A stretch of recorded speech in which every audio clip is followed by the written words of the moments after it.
Bonjour. Le programme de formation de chirurgie vitale est l'initiative phare du Global Surgery Lab, une section du Branch for Global Surgical Care à l'Université de Colombie-Britannique. Je suis Émilie Yosh, une chirurgienne traumatologue à l'Hôpital général de Vancouver, et Sharzad Joreifar est une chirurgienne pédiatrique à l'Hôpital pour enfants de Colombie-Britannique. En plus de notre travail clinique au Canada, nous avons toutes les deux une vaste expérience en tant que chirurgiennes dans des environnements à faibles ressources, principalement avec Médecins sans frontières. Ensemble, nous dirigeons le Global Surgery Lab et le programme de formation de chirurgie vitale. En 2015, la commission du Lancet a mis en lumière l'énorme écart d'accès aux soins chirurgicaux dans le monde. Plus alarmant encore, la commission a constaté que 5 milliards de personnes n'ont pas accès à la chirurgie. L'accès est particulièrement limité dans les pays à faible revenu, où 9 personnes sur 10 ne peuvent pas accéder à des soins chirurgicaux de base. Dans le monde, l'inégalité dans la répartition des procédures chirurgicales est stupéfiante. Sur les 313 millions de procédures chirurgicales réalisées chaque année, seulement 6 ont lieu dans les pays les plus pauvres, où vit plus d'un tiers de la population mondiale. De plus, un quart des personnes ayant subi une intervention chirurgicale fera face à une catastrophe financière en raison des frais de soins. Ce fardeau financier est le plus élevé dans les pays à faible revenu et, au sein de chaque pays, pèse le plus lourdement sur les personnes pauvres. L'Organisation mondiale de la santé a déterminé que, sans la chirurgie, nous ne pourrons réaliser la couverture de santé universelle. Les soins chirurgicaux ont souvent été considérés comme la dernière frontière des soins de santé. Malgré les preuves indéniables que la chirurgie est un pilier permettant aux individus et aux communautés de rester en santé, les progrès pour améliorer l'accès à la chirurgie pour les populations les plus vulnérables ont été lents. Le principal obstacle est le manque critique de personnel chirurgical qualifié dans les pays les plus pauvres. La main-d'œuvre chirurgicale est généralement quantifiée par le nombre de chirurgiens, obstétriciens gynécologues et anesthésistes pour 100 000 personnes. Ce graphique montre le nombre moyen de personnel chirurgical pour 100 000 personnes, organisé par groupe de revenus. La commission du Lancet a fixé un objectif de plus de 20 personnels chirurgicaux pour 100 000 personnes. Comme vous pouvez le voir, le ratio moyen dans les pays à faible revenu est de 0,7, soit 100 fois moins que celui des pays à revenus élevés. Dans les pays à faible revenu, la main-d'œuvre chirurgicale, déjà insuffisante, est inégalement répartie, laissant de nombreuses régions rurales et éloignées sans aucun chirurgien. Par exemple, en 2023, il n'y avait que 14 chirurgiens et 18 obstétriciens en République centrafricaine, un pays avec une population de plus de 5 millions d'habitants. Et chaque chirurgien et obstétricien était basé dans la capitale. Nous appelons les pays et régions avec peu ou pas de main-d'œuvre chirurgicale et une capacité limitée à former des chirurgiens, des déserts médicaux. Le programme de chirurgie vitale est un programme de formation chirurgicale de type task sharing, créé pour les environnements à faibles ressources. Le task sharing est une solution innovatrice qui peut nous permettre de régler le problème de pénurie de main-d'œuvre chirurgicale. En termes généraux, le task sharing implique de former des médecins non spécialistes en chirurgie de base, de manière à ce qu'ils puissent offrir des soins chirurgicaux essentiels, en particulier dans les zones rurales et éloignées. Ce concept de task sharing est une approche assez récente, mais plusieurs programmes ont déjà démontré des résultats très positifs. Un exemple bien documenté est le programme de formation Kappa Care, lancé en 2011 en Sierra Leone. Les diplômés de ce programme de formation de 3 ans sont reconnus par le ministère de la Santé sierra-léonais. Une étude a d'ailleurs démontré que, pour certaines procédures, les médecins chirurgiens formés par Kappa Care avaient des résultats chirurgicaux supérieurs à ceux de chirurgiens spécialistes.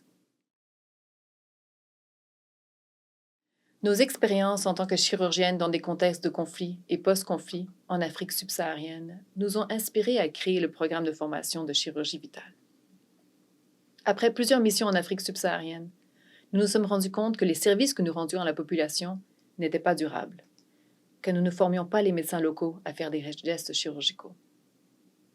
ChirVital est né de ce désir d'améliorer les soins chirurgicaux localement à long terme, même après le départ de MSF. ChirVital enseigne aux médecins non spécialistes les compétences chirurgicales essentielles dans des endroits où il y a peu ou pas de chirurgiens. Grâce à cette formation, nous espérons contribuer à combler l'écart en matière de soins chirurgicaux dans les déserts médicaux. Initialement, nous avions conçu le programme de formation Chirvital comme un programme local, où des chirurgiens affiliés au Global Surgery Lab viendraient enseigner sur place.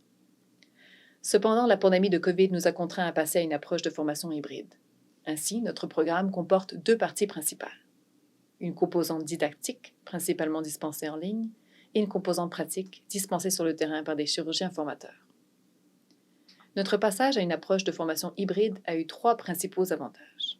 Premièrement, faciliter le partenariat avec d'autres organisations partageant la même vision.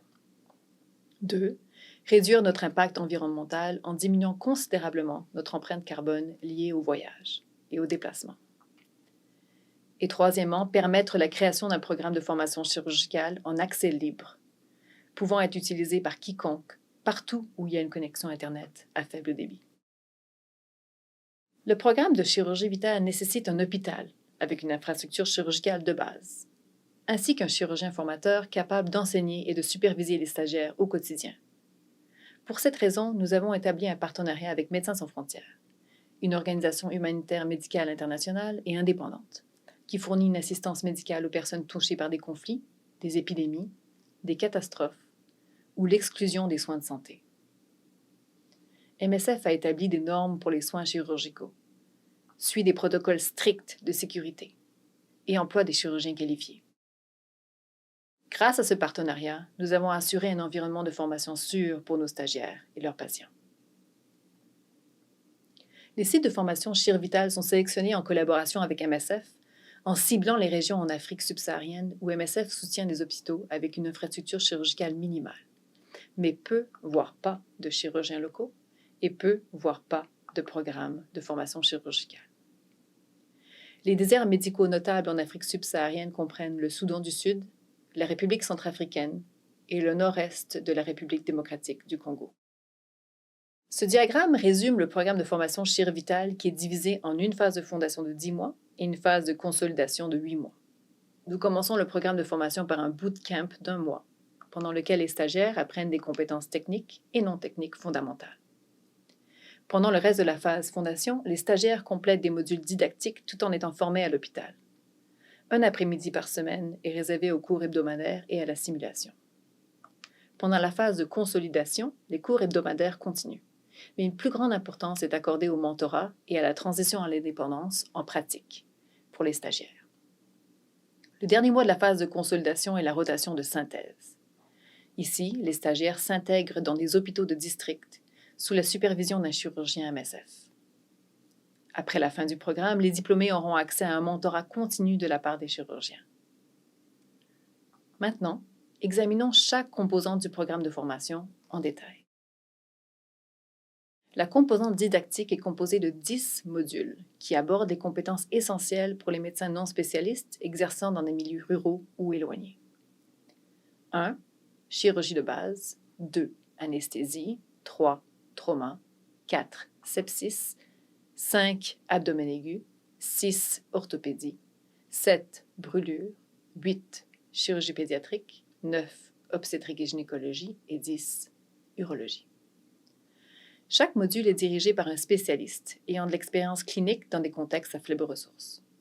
Le responsable de chaque module organise les cours virtuels en direct, de façon hebdomadaire, et agit en tant que mentor à distance pour les stagiaires.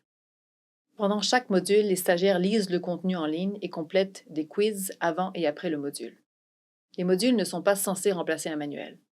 Plutôt, ils sont conçus comme des résumés concis et interactifs, avec des diagrammes, des tableaux et autres médias supplémentaires. Les modules comprennent des descriptions des 44 procédures chirurgicales essentielles telles que décrites par la Banque mondiale. Ces descriptions sont complémentées par de courtes vidéos de 5 à 8 minutes qui démontrent comment réaliser des procédures chirurgicales les plus fréquentes. À ce jour, nous avons filmé plus de 25 vidéos dans notre laboratoire d'anatomie à UBC. La composante pratique consiste en une formation pratique et des simulations virtuelles et sur place. Les stagiaires font des stages à travers différents départements de l'hôpital ou dans un hôpital partenaire afin de garantir une exposition à toutes les spécialités pertinentes. Le programme de chirurgie vitale est fondé sur la formation médicale par conception. une nouvelle méthode de formation et d'évaluation des médecins qui a été mise en œuvre à travers le monde. La clé de voûte de cette approche est l'évaluation des actes chirurgicaux techniques et non techniques, ici appelés ACT, A-C-T, qui sont les activités clés que les diplômés d'un programme de formation doivent être capables d'exécuter de manière autonome. Il est important de noter que les actes comprennent à la fois des compétences techniques et non techniques. Avec nos partenaires, nous avons conçu 63 actes pour le programme Chirvital. Les stagiaires sont régulièrement évalués par leur superviseur sur la base des actes ou ACT. Ici, vous pouvez voir la docteure Anna, une obstétricienne qui travaille pour MSF, évaluant le docteur Joseph, un stagiaire sud-soudanais, après avoir réalisé une intervention chirurgicale. Comme vous pouvez le voir sur la photo, l'évaluation se fait à l'aide d'un formulaire en ligne sur une tablette, ce qui facilite le suivi et l'évaluation continue. En plus des ACT, la compétence est également mesurée par des case logs, des pré- et post-tests pour chaque module, ainsi que des examens écrits et oraux réguliers. Les stagiaires sont évalués de manière rigoureuse. Un comité de compétences se réunit tous les 3 mois pour examiner les ACT, les case logs, les résultats des pré- et post-tests et les retours des chirurgiens MSF. Après les 10 premiers mois, les stagiaires passeront des examens écrits et oraux. Ensuite, le comité de compétences se réunira pour déterminer l'éligibilité de chaque stagiaire à la phase de consolidation. À la fin des 18 mois, les stagiaires passeront des examens finaux oraux et écrits, et le comité de compétences se réunira une dernière fois pour évaluer si le candidat rencontre les critères du programme. Les candidats diplômés recevront un certificat et commenceront à pratiquer en tant que médecin chirurgien. Jusqu'à présent, nous avons mis en œuvre le programme de formation chirurgie vitale 2 fois dans un hôpital soutenu par MSF à Awel, au Soudan du Sud. Nous avons formé un total de 4 médecins en 2 cohortes. Notre objectif est d'élargir notre programme à d'autres déserts médicaux à travers l'Afrique subsaharienne, en commençant par les républiques centrafricaines. Le programme de chirurgie vitale vise à augmenter considérablement la capacité chirurgicale dans les déserts médicaux. À Awel, nous avons augmenté la capacité chirurgicale de 400%, passant de 0 chirurgien local à 4 en l'espace de 5 ans. Nos prochaines étapes sont d'élargir Chirvital à plusieurs autres sites au Soudan du Sud, ainsi que de déployer le programme de formation en République centrafricaine. Merci beaucoup pour votre attention et votre soutien. Et pour plus d'informations, veuillez nous contacter, visiter notre site web ou nous suivre sur les réseaux sociaux.